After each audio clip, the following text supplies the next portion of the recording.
Bonjour et bienvenue dans l'Almanach des Fées Célestes. Ravi de vous retrouver pour les commentaires astrologiques pour la période du 1er au 9 mai 2026, la troisième phase de la première lune de printemps nord, automne sud. Moi, c'est Claire Orion, chroniqueuse astronomie et astrologue, qui vous emmène de semaine en semaine, ou plus exactement de phase lunaire en phase lunaire, vous préparez à voir ce que vous allez voir et savoir ce que vous ne verrez pas. Et puis, ça, c'est ce que vous avez dans le bulletin astronomique que je vous invite vivement à suivre avant d'écouter les commentaires astrologiques dans cette vidéo. Parce que si vous branchez vraiment par l'astronomie, c'est-à-dire vous mettez concrètement les pieds sur Terre, la tête dans les étoiles, vous allez mieux appréhender de manière plus juste déjà, parce que vous serez mieux centré dans le réel, ce qu'il en est d'un point de vue astrologique et tout ce que ça peut nous amener à comprendre pour nous-mêmes et puis pour le monde qui nous entoure. Voilà, si mieux on comprend ce monde qui nous entoure, qui est en fait notre monde, hein. On est chacun le centre de notre univers. Et puis effectivement, on a un univers commun. On vit tous sur la même planète, la Terre, qui tourne autour de la même étoile, le Soleil. Et donc on distingue ces différents référentiels. En fait, ils sont tout aussi réels les uns que les autres. Mais il faut bien considérer que pour tout un chacun d'entre nous, nous sommes le centre de notre univers. Je vous renvoie à Franck Hatem qui décrit qui parle très bien de cela dans sa haute métaphysique. Donc il y a moi et l'univers. Et puis c'est comme ça pour tout le monde. Et si on en prend conscience, eh bien, ça permet de relativiser beaucoup de choses et aussi de comprendre que justement on crée notre univers par nos pensées, pour commencer, nos paroles et nos actions. Donc c'est une magnifique période là qui s'ouvre à nous. On va voir, on va voir les thèmes donc dans les thèmes astrologiques, dans ces commentaires astrologiques. Et je vous remercie donc beaucoup de suivre ces vidéos.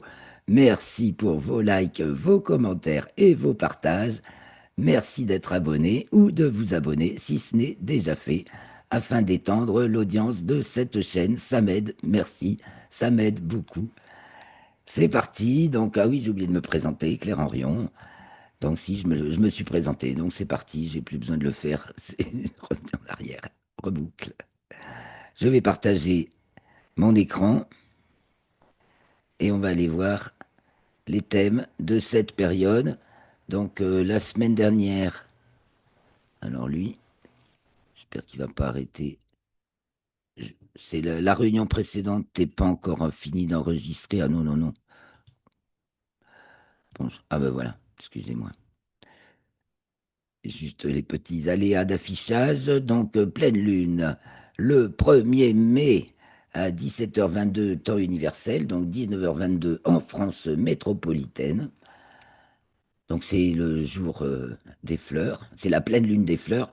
Et elle tombe cette année le 1er mai. Il va y avoir donc deux pleines lunes en mai, hein, puisque la suivante sera le 30 mai. On l'appellera du coup une lune bleue parce que ce sera la deuxième du mois. Il y a deux raisons pour lesquelles on peut appeler une lune bleue.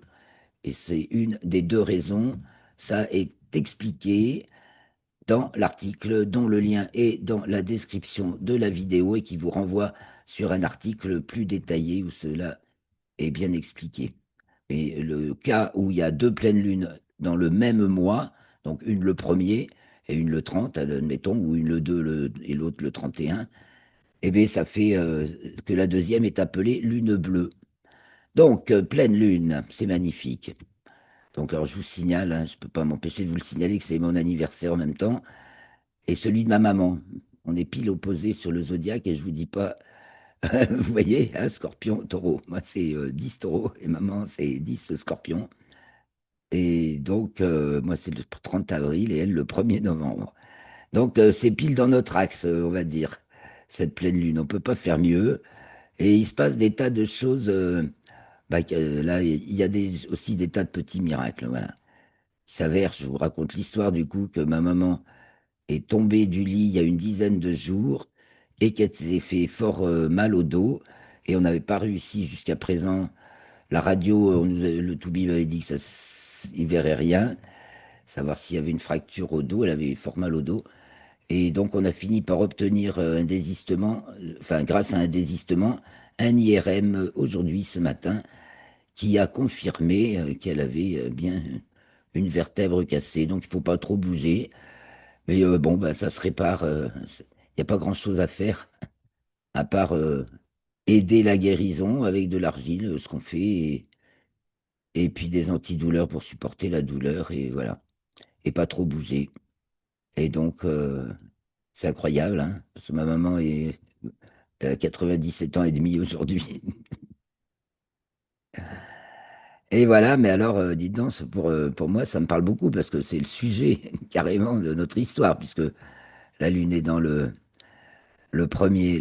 maison 1, donc représentation du sujet. Allô, maman, bobo. Trigone à Jupiter, Cancer. Bon, alors il y a le soutien, hein. Ce qu'on voit, c'est que c'est au double carré de Pluton, donc on est dans le carré Soleil-Pluton qui a eu lieu effectivement le 25 avril dans le plan écliptique, mais qui a lieu le 1er mai dans le plan équatorial. Vous voyez ici le plan équatorial, hein, c'est le zéro de déclinaison. Et ça, du coup, c'est le plan de l'équateur de la Terre. Vous voyez, vous êtes au-dessus du plan et c'est divisé en heures d'ascension droite avec le 0 heure qui correspond au 0 degré bélier du plan écliptique et le 12 heures qui correspond au 0 balance du plan écliptique ici. Et puis les solstices aussi, 6 heures, ça correspond au 0 degré Cancer et 18 heures au 0 degré Capricorne. Mais en dehors de ces quatre points clés, il y a des décalages. Donc on peut par exemple, tiens ben par exemple, Uranus est encore en Taureau dans le plan équatorial, alors qu'il est déjà en Gémeaux maintenant, ça y est, dans le plan écliptique. On n'est pas encore tout à fait sorti de cette... quelle différence entre Uranus Taureau et Uranus Gémeaux? Uranus Taureau, c'est ce qu'on vient de traverser là depuis 7 ans, et c'était euh, un appel à l'élévation spirituelle puissante, mais canalisée, quoi. Il y a une canalisation de force vitale, hein. Le Taureau, c'est l'alimentation, l'énergie vitale, la concentration, et en même temps, donc toutes les pulsions vitales. Et avec Uranus, on est obligé de passer à la fréquence supérieure. Et ça, il y a un côté complètement fascisant, on pourrait dire, hein. C'est vraiment, si on voit parce qu'on on se rappelle que la dernière fois qu'Uranus a été en taureau, c'était à la montée du nazisme, hein, les années 30. Bon, bah, on vient de retraverser à nouveau une période d'Uranus taureau et on arrive maintenant à Uranus Gémeaux, là, au contraire, tout l'énergie se diffuse au maximum dans toutes les directions, dans toutes les dimensions. C'est le principe même de la diffusion de l'énergie. Donc, il y a de fortes chances qu'on voit apparaître tout un tas de nouvelles formules énergétiques, quoi, pour s'alimenter en énergie, certainement beaucoup plus diversifiées que ce à quoi que celles sur lesquelles on focalise tout le temps, hein, mais le taureau, on focalise. Là, au contraire, on va avoir des idées de génie dans le point de vue de l'énergie et des applications, et beaucoup plus diverses. Et ça va faire certainement un grand pas, et bien sûr aussi dans l'intelligence artificielle, hein, tout ce qui est technique de communication, et tout ce qui... Voilà, c'est Mercure aussi. Oui, tiens, Mercure. Cette pleine lune a lieu au coucher de Mercure pour notre localisation, donc globalement en France métropolitaine. Mercure qui ne fait aucun aspect, qui va passer dans le signe du Taureau aussi, là, qui est encore en Bélier. Donc, il s'agit de Mercure, justement, nos pensées. Hein, quelle dynamique, la dynamique de nos pensées. C'est ce qui est exposé, ce qui est présenté au sujet. Il faut travailler. faut travailler son mental, hein. Et puis la grâce advient avec Vénus et Uranus qui sont là en maison 8, soit existence de l'objet. Donc c'est vraiment la question, justement, comment on façonne notre univers par nos pensées et voilà, la foi, au fond. Au fond, c'est la foi. On a dans l'avenir nouveau, hein, c'est bien sûr le Verseau nous parle aussi de la communauté, de l'échange. C'est un signe d'air, hein, c'est Verseau, mais c'est les ondes. Voilà, on est dans le monde des ondes, hein. Maintenant, on rentre dans une nouvelle dimension. Je pense au livre que je commence à lire là, qui s'appelle La médecine vibratoire de Patrick Drouot. C'est vraiment dans ce, bah, c'est voilà, c'est dans le contexte, hein. Et donc on voit que ça travaille énergétiquement. On travaille au fond, on travaille sur soi, on travaille en soi, on travaille dans les coulisses. euh, voilà, c'est une régénération de la santé. Alors il y a des boutons qui peuvent sortir, hein, il y a des petites explosions qui peuvent se produire, des proutes, des avec Neptune, Saturne et Mars. Ça y est, on vient de... Puis Mercure, voilà, tout cet amas qui s'est bousculé la semaine dernière, puisque la semaine dernière, on a eu successivement Mars a doublé Neptune et Saturne, et Mercure a doublé Mars, Neptune et Saturne. Donc bien sûr, Mercure se retrouve devant maintenant, Mars en suivant, puis Saturne, puis Neptune, donc de la plus rapide à la plus lente. Donc il y a eu un sacré casse-bouteille, si vous voulez, hein. Il y a tout qui est tombé. Et en fait, on va s'en rendre compte en héliocentrique cette semaine, car la même chose se produit en héliocentrique. Mince, j'ai glissé sur la suivante. Non, c'est de ce côté. En héliocentrique, eh bien, vous voyez, ça va se produire. Donc, dans la semaine, là, c'est donc, je reprends la fiche. On saute sur la fiche résumée que j'ai détaillée dans le bulletin astronomique. Donc, cette semaine, le 4, non, le 2 d'abord, samedi 2, Mars entre en Bélier, dans le signe du Bélier, va rester jusqu'au 20 juin. Puis Mercure entre dans le signe du Bélier lundi 4 mai à 20h14, elle va y rester jusqu'au 10 mai. Puis mardi, le mardi 5, Mercure est conjoint à Mars dans le deuxième degré du signe du Bélier et à 6h51, toujours mardi 5, soit 2h30 après, Mercure est conjointe à Neptune dans le troisième degré du signe du Bélier. Puis, en fin de journée, 23h51, Mars, à son tour, est conjointe à Neptune dans le troisième Bélier. Ensuite, Mars sera conjointe à Saturne la semaine prochaine. Et puis, on a aussi Vénus et Jupiter qui sont conjointes jeudi 7 à 18h15 dans le 30e degré Cancer, avec Vénus qui rentre en Lion le 7. Alors, retournons sur les thèmes. Voilà. Donc, on va voir ça se développer au cours de la semaine. Donc, Vénus et Jupiter qui vont être conjointes, dernier cancer, dernier degré du signe du cancer. Donc, ça nous parle d'alliance, bien sûr, hein. Ça tombe que ça va être les heureux mariages. On va la voir ensuite en géocentrique. C'est le contraire de l'amas Mercure, Mars, Saturne, Neptune. Ça s'est produit d'abord la conjonction des quatre en géocentrique, puis cette semaine en héliocentrique. Et je vous dis pas la sacrée bascule que ça fait, puisque c'est au degré, autour du 0 degré Bélier, où s'est produite déjà la conjonction Saturne-Neptune. Ça donne, je veux dire, Saturne-Neptune, on le sent pas sur le coup, ou pas trop, mais avec Mars, ça donne évidemment, ça y est, on est en plein dedans, ça, ce sont Mars, les faits, euh, c'est les obstacles concrets, ce qu'on vit dans l'existence au présent concrètement.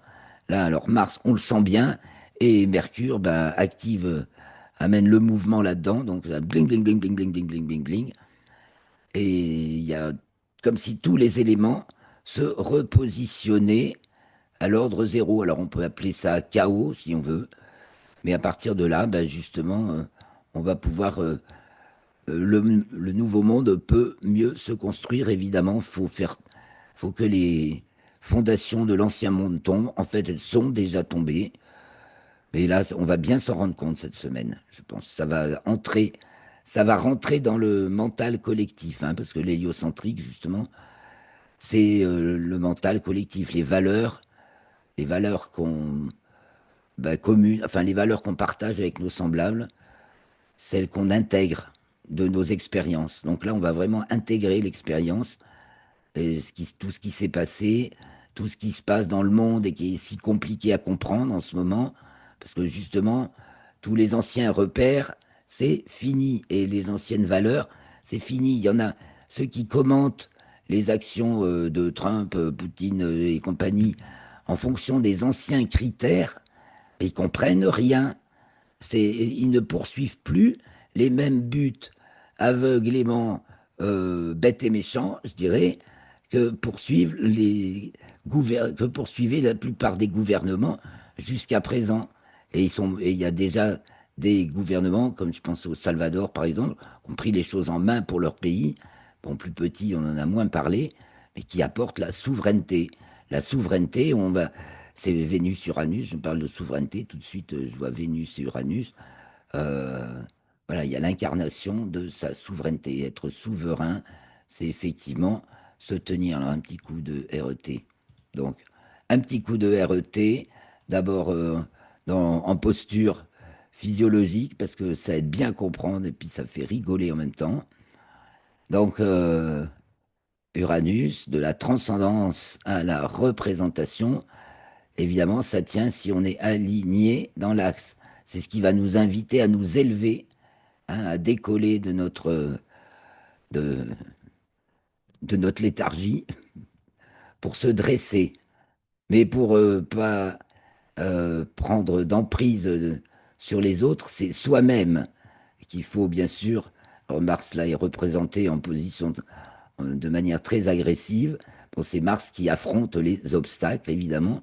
Et Mars, en fait, c'est la fonction Mars, c'est la dualité, le fait même d'être moi et l'univers, le fait que je vois à l'extérieur de moi ce qui n'est en fait que le reflet de mon univers intérieur. Donc c'est pour ça que je, si j'insuffle un nouveau souffle à mon univers intérieur, eh bien, je peux me redresser sans me prendre au sérieux. Voilà. Il faut un équilibre. Uranus, Mercure. Uranus nous élève et Mercure nous fait relativiser. C'est un peu, mettons, gardons de l'humour et ne nous prenons pas au sérieux. Voilà, Mercure dégonfle la baudruche, si baudruche il y a. Donc là, il nous est évidemment demandé, enfin, nous sommes fortement appelés à prendre de la force pour nous élever tels que nous sommes, ni plus ni moins, dans le présent, sans chercher à être quelqu'un d'autre que nous-mêmes. Nous sommes tous une parcelle unique de la grande lumière, du grand soleil central, comme disaient les anciens et comme disent les nouveaux à nouveau. On peut considérer ça la grande force cosmique.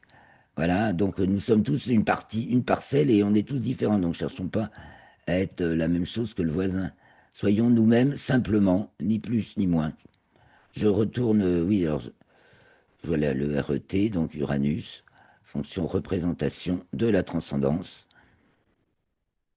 Et puis Mars, la fonction de l'existence, la fonction de l'unique du modèle, la représentation, le soleil, la fonction du multiple, de l'inconnu et de la sagesse, et la fonction féminine par rapport à la fonction masculine, enfin le pôle masculin, le pôle féminin, l'unique, le multiple, et voilà la sagesse, l'éclair de lumière qui peut nous faire changer nos conceptions. Voilà, Uranus peut nous amener à réviser notre façon de voir, parce que voilà, nos représentations.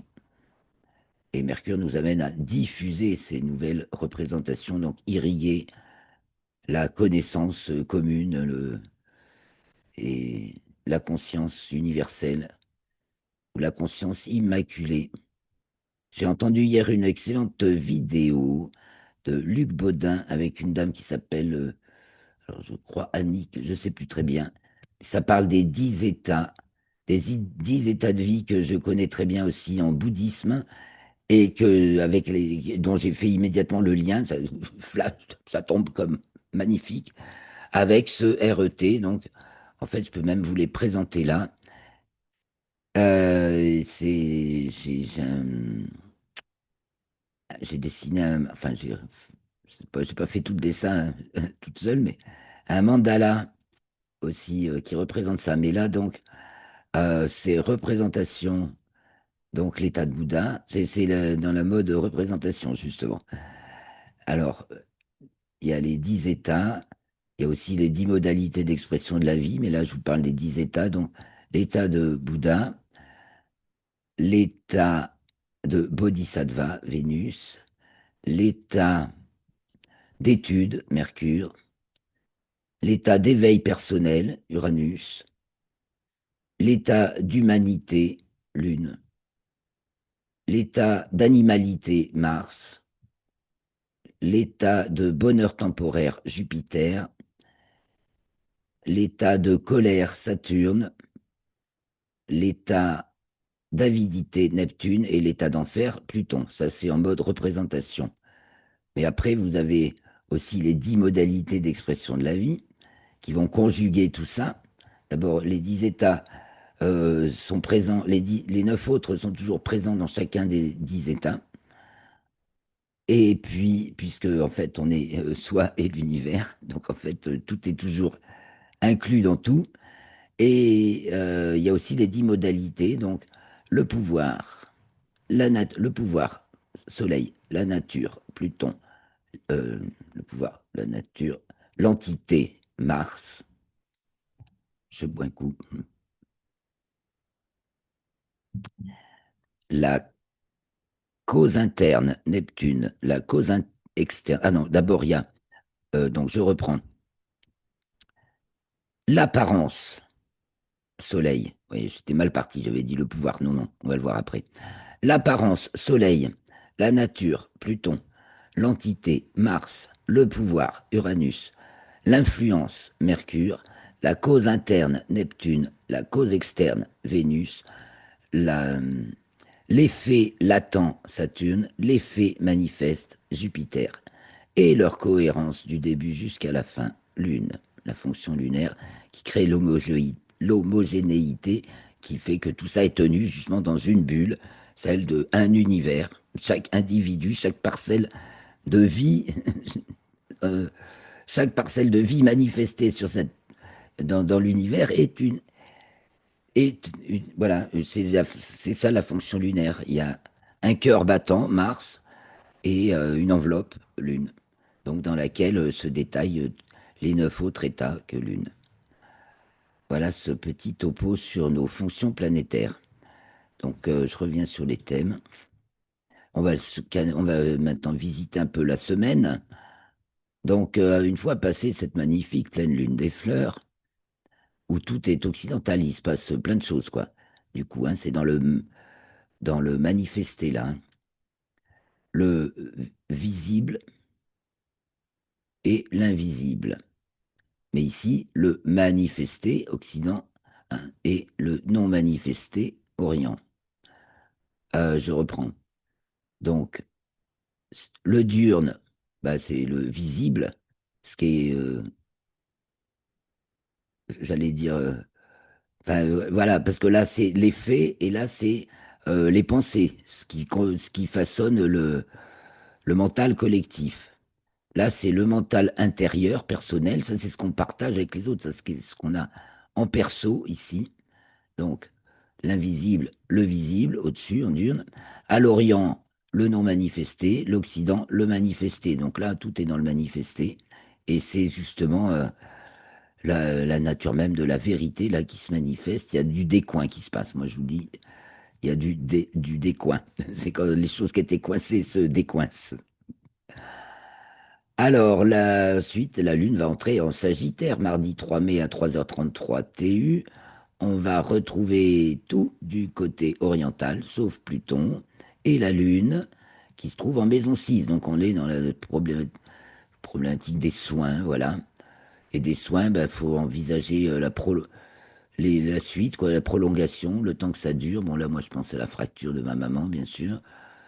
Donc évidemment, il faut le temps que ça se répare. Donc comme on fait tout pour bien la soigner, ça se répare toujours. C'est magnifique, hein. Donc on voit l'opposition avec une opposition Uranus, donc de la surprise. Ah, il y a de la surprise là, qui va être détendue par Neptune, donc en plus E.T., quoi, existence de la transcendance. Tout ce qui, tout ce qu'on connaît pas vraiment encore, tout ce qui est la manifestation des mondes invisibles en fait, la manifestation de l'inconnu. Donc on peut s'attendre aussi bien aux E.T. extraterrestres comme par hasard que aussi bien à des manifestations. Ça peut être aussi bien vos troubles gastriques ou toutes les émotions qui nous emportent. Voilà, c'est tout ce qui est plus fort que nous et qui nous emporte. Donc attention, bien sûr. Mais c'est aussi, à pas se laisser emporter, mais c'est aussi là, grande vague d'amour, de compassion, et puis surtout de cette nouvelle flamme, quoi. Neptune en bélier, c'est une nouvelle flamme qui nous anime, quoi. Il y a une purification qui est en train de s'opérer. Donc Neptune est ici en plus un pôle entièrement harmonique, ainsi que Saturne, hein. Il n'y a pas de souci. Donc on traverse des épreuves, mais qui nous transmutent et il y a toutes les aides avec, quoi. Donc Uranus et Vénus se retrouvent en 12. 12, la 12 transcendance, c'est là la transcendance de l'objet. 12, 8, existence de l'objet, transcendance de l'objet. C'est ce qu'on laisse derrière nous, les graines qu'on sème. Ça sème des belles graines en fait. Voilà, c'est magnifique. Il n'y a que le carré de Jupiter. Ah, un carré Mars-Jupiter. Ça fait un bras de levier, ça fait un bras de fer.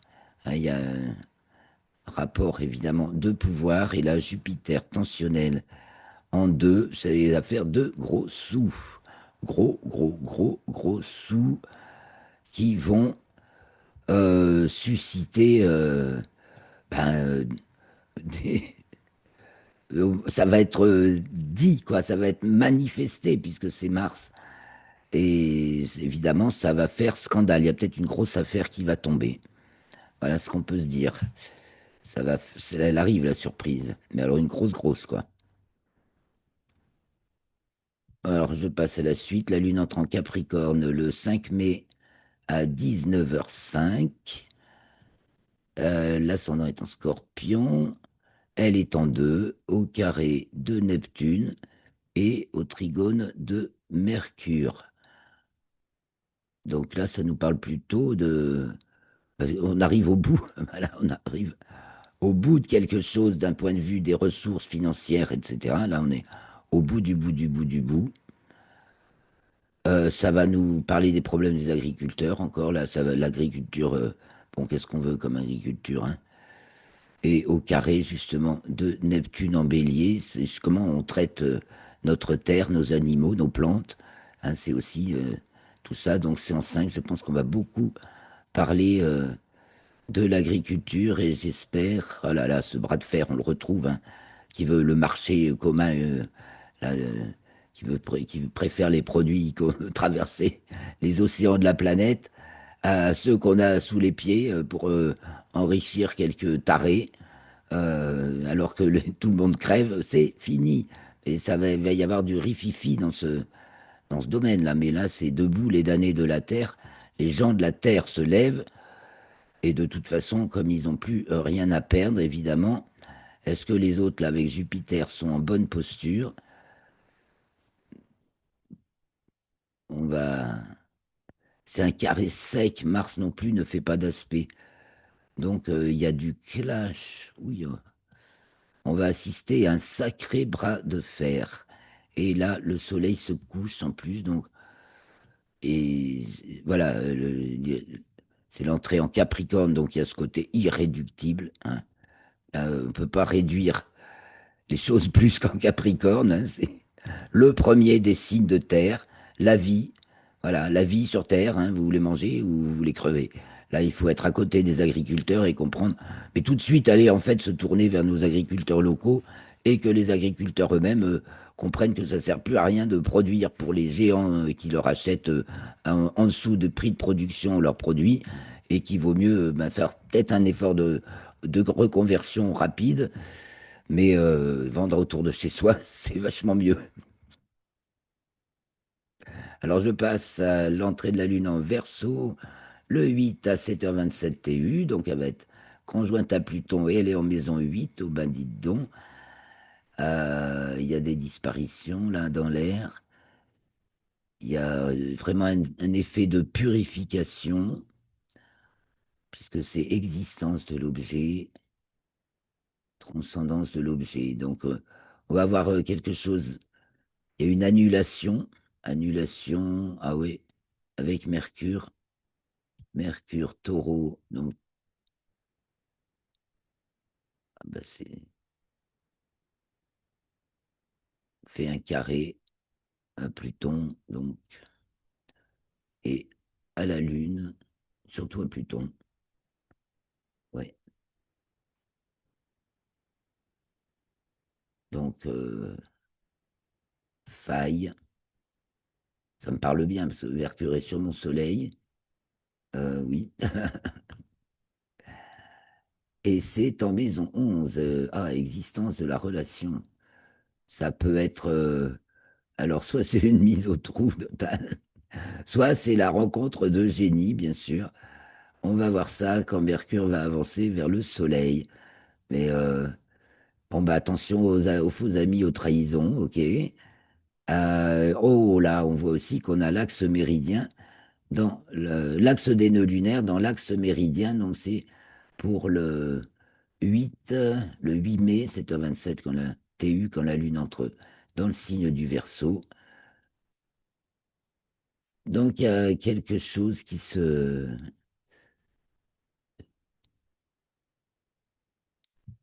un truc à admettre, difficile à avaler. Il y a un truc qui s'annule. On a aussi toujours le carré de Mars à Jupiter. Et maintenant un sextile. Oula, ah oui, Soleil. Un sextile Jupiter. Donc, oui, le Soleil va aider Jupiter. Et il y a toujours le carré de Mars. Il y a de l'affrontement, hein. Il y a de l'affrontement dans les jours qui viennent. Il y a du combat. Il y a des gens qui peuvent disparaître. Voilà ce qu'on peut dire. Peut-être des indésirables. Ça fera pas de mal aux oubliettes. On verra bien. On arrive au dernier quartier, donc le 9 mai à 21h10, soit 23h10, à notre montre en France métropolitaine. La Lune est en maison 2, donc existence de l'intégration avec Pluton. Donc on a vraiment, on se retrouve avec le porte-monnaie vide pour traverser le désert. Bon, donc il faut des ressources. Ça va parler, ça parle forcément des ressources minières ou autres. Et peut-être justement maintenant qu'on est dans, plutôt en Verseau, dans le monde des ondes hein, et des échanges, euh, c'est de ça peut-être que ça va parler aussi. En plus, Pluton, bon, bah, Trigone Uranus, toujours, depuis début 2024, on a cette magnifique figure des trois transcendantes, hein. Je le rappelle souvent parce qu'elles sont toujours là. Uranus, Neptune et Pluton qui forment double sextile, Neptune, Uranus, Neptune, Pluton et Trigone, Uranus, Pluton.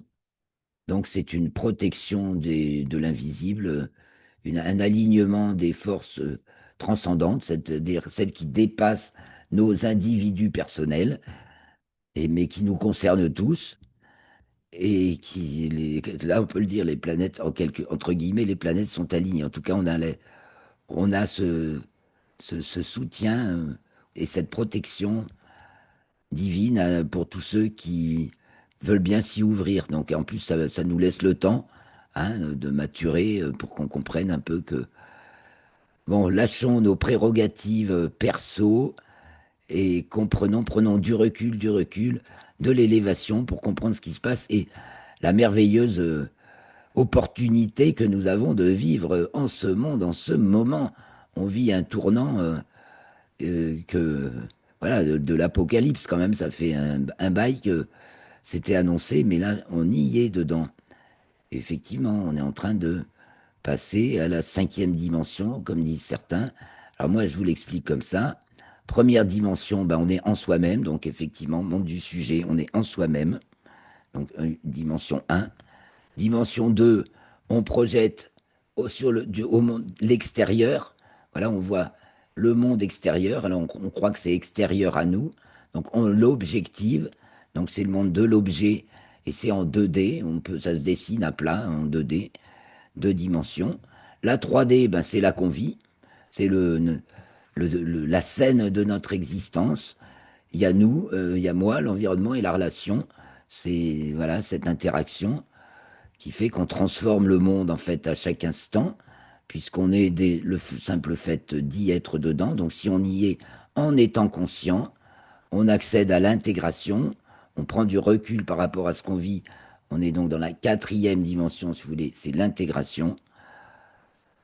On intègre nos expériences dans une finalité plus grande, et donc du coup, on comprend que nous sommes le soleil au centre de notre propre univers et nous faisons briller ce soleil en quelque sorte. Voilà, nous faisons briller ce soleil. Et du coup, on accède directement à la cinquième. Une fois qu'on est passé dans la quatrième, c'est que la marelle 4, 5. On accède à la cinquième. C'est l'ascenseur des échelles parce que tout être que de l'atome, la vie est partout. C'est une conception d'échelle, ben, tout centre, le centre de l'atome, ben, c'est le centre de son univers, le centre de la cellule, le centre de chacun d'entre nous, le centre de la planète, le centre du système solaire, le centre de la galaxie. À chaque échelle, on va retrouver le centre et la périphérie, comme le disait déjà Kepler. Voilà. Donc ce dernier quartier va nous amener donc... Oh, ça va être charmant, hein. Ce dernier quartier nous amène Vénus au descendant qui fait un joli trigone, qui reçoit un joli trigone de la Lune en Verseau, en deux. Donc là, il y a un souffle de... Ah, ça sent bon le parfum des fleurs et c'est plein d'espoir, de beauté, de gaieté. C'est magnifique. Et Jupiter, donc avec son petit sextile au Soleil, ça devrait redonner du tonus, de la santé et peut-être des moyens pécuniers. Et Mercure en taureau, bah, qui est toujours alors carré à la Lune. Bon, bah, il y a encore, il va y avoir des événements encore rapides, puisque avec Mercure, quoi que Mercure est en taureau, ça travaille dans l'énergie. Bon, donc ça travaille dans l'énergie, puisque c'est en 5 Soleil, Mercure, tout ça, et Saturne est au fond du ciel sans faire d'aspect. Donc on est dans une phase d'épreuve et où voilà les choses se prouvent aussi. Et on va voir arriver certainement euh, des belles personnes. Voilà, ça va être un moment très agréable, ce que je vous le souhaite. Donc je vais m'arrêter là-dessus. On va un petit coup de... alors le Sagittaire aussi, l'ascendant Sagittaire, donc pour ce dernier quartier, et le milieu du ciel en balance. Je sais pas, il me semble que relationnellement parlant, on va faire quelque chose de tout neuf. C'est sympa. Et on voit plus loin.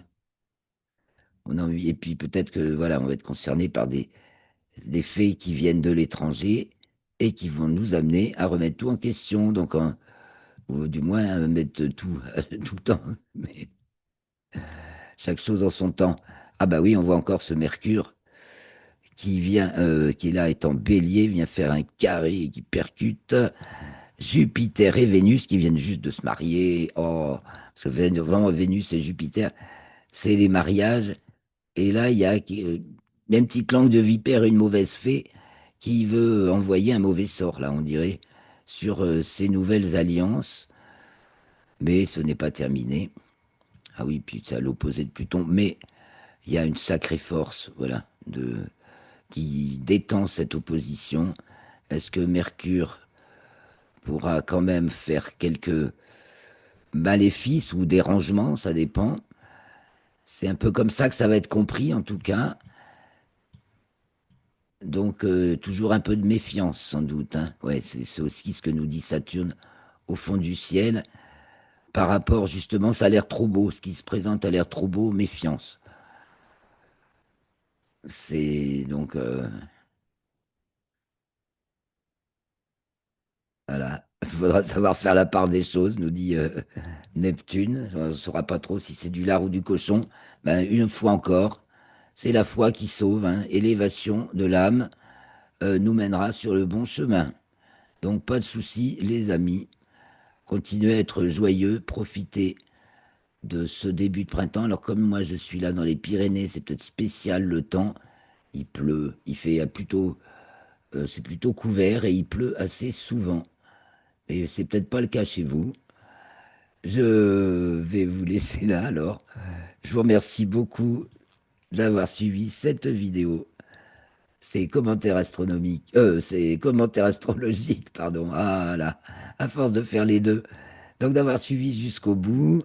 N'hésitez pas donc à laisser des commentaires, des questions, des suggestions. Je vous remercie beaucoup. Merci à tous ceux qui le font déjà.